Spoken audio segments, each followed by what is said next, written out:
Hey everyone, my name's Rich McLEAN, and I'm an unusual person in that I have a chronic mental illness called paranoid schizophrenia, apparently, and I've been diagnosed with other things as well. I also am an unusual person in that I have a doctorate in what's crazy and what's not. It often blurs the lines between what's possible and what's imagined.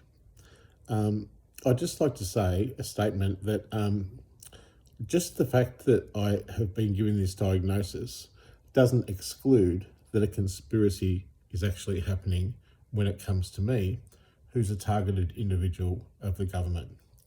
I'm a targeted individual of the government for the following reasons. First of all, I've got a public profile of someone with schizophrenia after I wrote a Human Rights Award-winning book.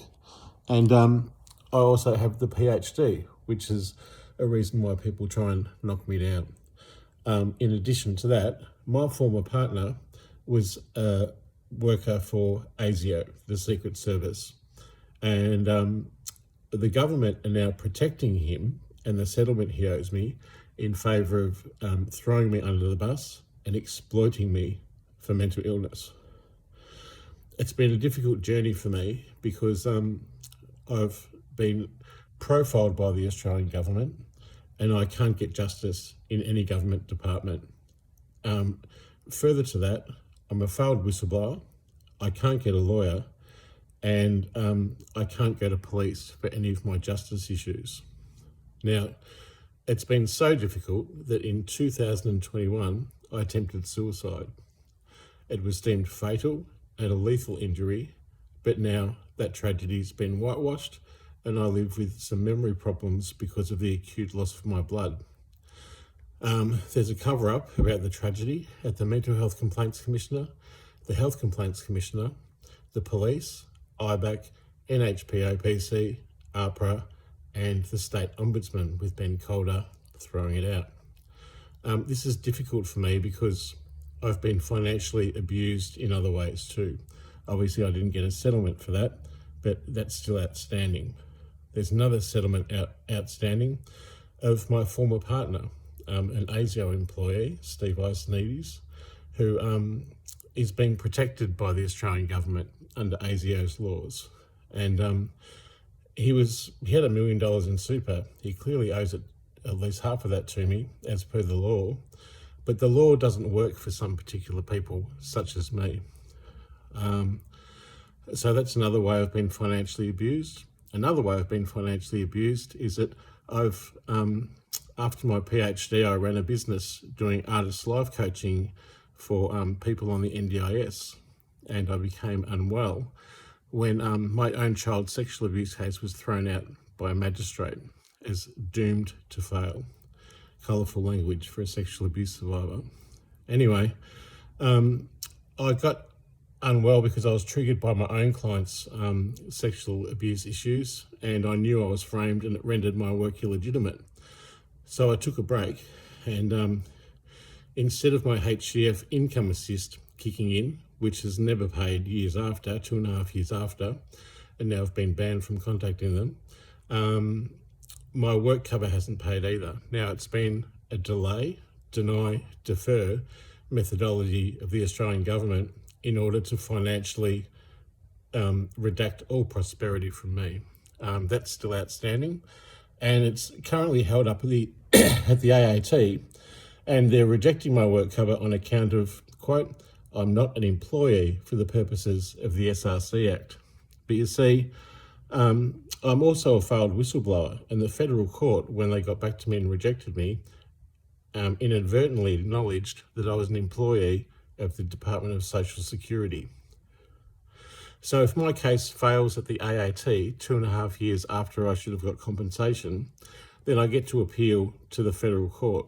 But the federal court have already ruled that I'm an employee of the Department of Social Security. Both can't be true. I believe I'm entitled to work cover, and if I'm absolutely not covered by Comcare or the government, then who am I covered by? This financial oppression and abuse has been going on for a long time for me. It's forced my suicide, which means there's been a conspiracy to murder. And then there's been a cover-up of that murder at all the places I just mentioned. So there's been a lot of injustice that has happened to me in my life, but I'm still chipper, I'm still here and queer, and would drink a beer if I had one. So this is me and Crystal. It's Dr. Richard McLEAN. I'm a victim of a government conspiracy to pervert the course of justice, and it goes to the highest court in the land because the office of Prime Minister and Cabinet at first once described my freedom of information as voluminous and complex, and then turned around in the next sentence and said that the documents don't exist. And that's exactly what they want you to think of me. Now, it's difficult to get justice because people don't like you when you're down and out, and they vilify you for mental illness when it doesn't exclude that a conspiracy is actually happening. I do have a bit of a mental illness, and that's an extra reason not to exploit, discriminate, and victimise me. But that's not the case in this scenario. I'm really suffering, and I've created a website called imustbecrazy.com.au, and it's a tongue-in-cheek, facetious comment in which the mental health sector is trying to vilify me for being delusional and mentally ill, when in fact it's the system that is sick and it's society that is sick. Another reason why I'm persecuted is that I'm a gay person, and of course gay people are vilified and have been for a long time.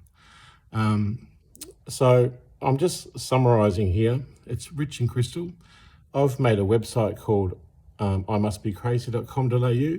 It opposes my oppression, my victimisation, and the toxic scapegoating via which my life has really suffered. In fact, the police were threatening me with the Mental Health Act ages after I'd attempted suicide and was released into the community, and I didn't want to go back to hospital, so the police literally ran me out of town. That's called victimisation and persecution. It was needless, and it supported the financial abuse and cornered me, and I'd had nothing to do and nowhere to go, so I had to get in my car with Crystal and take off and live in hotels. And for that, I've lost all my finances in my car, and I don't have anything. While I was, had to go back to the house, and while the police then kicked in the door, cuffed me, and took me to a psychiatric ward where I was imprisoned as a political prisoner for nearly 2.5 months. And while I was in there, the police and the hospital, who were supposed to be caring for me, oversaw the destruction of Hung Ho, my old landlord, going to my home and destroying everything that I own. And then the hospital, when they released me, dumped me into a homeless shelter with only the clothes on my back and a really rudimentary phone. I've had to work my way back since there. But it's been a difficult journey, and not many people understand.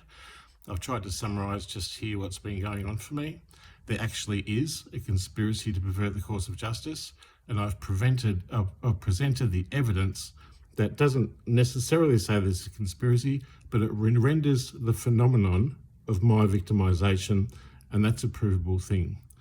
Scientists have never seen a black hole, but what they can see is all the things going into it that render that the black hole exists.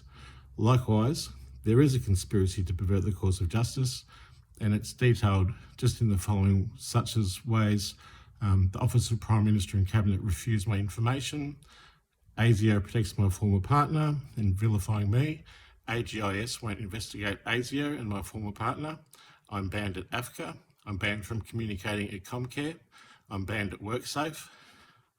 Even the Australian Human Rights Commission are rejecting all of my pleas for help. I can't get a lawyer.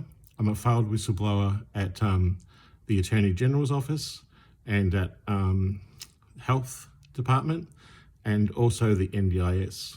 In addition to that, my NDIS funding has all dried up and it's non-accessible by me, and that's another way the government are persecuting me. My child redress scheme for institutional child sexual abuse has been delayed, denied, deferred over 1.5 years after I put in my claim.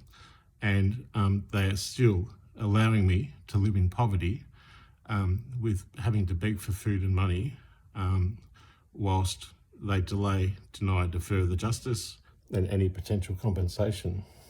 So it's been a difficult road for me, but here I am with my dog Crystal. My former partner was apparently done for embezzlement for my whistleblowing, and he's now threatened to kill my dog and me because he was caught with his own dirty finances. It's not fair. My victimisation is profound, and I oppose it.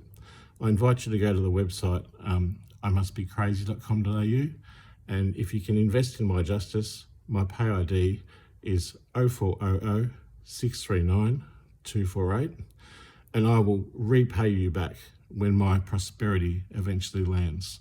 They can't keep delaying, denying, deferring justice for me forever and a day. And it's an intentional and malicious and awful way to treat me that victimises me and is causing me harm. And it does that by redacting all of my prosperity. They're trying to kill me. They've already killed me once. I died, I was revived, and now there's a cover-up. Can you please stand with me? Stand with me and Crystal, because we need a home. We don't ask for much. We just want a simple life where we can exist free from victimisation and government tyrannical oppression. I know what I'm talking about. It's happened to me. This is me talking, and this is my experience. I've proven it with evidence at the website. So, yeah, it's pretty emotional. But yeah, I hope you can all stand with me and oppose this horrendous victimisation which has occurred to me, which is systemic and it's political and it's really cruel, and they're trying to do me harm. I want to invite you to stand with me in order to support me financially, and it will be an investment that I will pay back when my justice is paid. It's Rich McLEAN. I'm a doctor of philosophy. I'm not a stupid person, but now my memory is a bit marred from the suicide attempt. I hope you can stand with me and support me and Crystal in my quest to oppose this heinous government victimisation. Okay, I'm going to sign off now, and I'm going to leave you all to the website to have a look at. Okay, all the best, bye.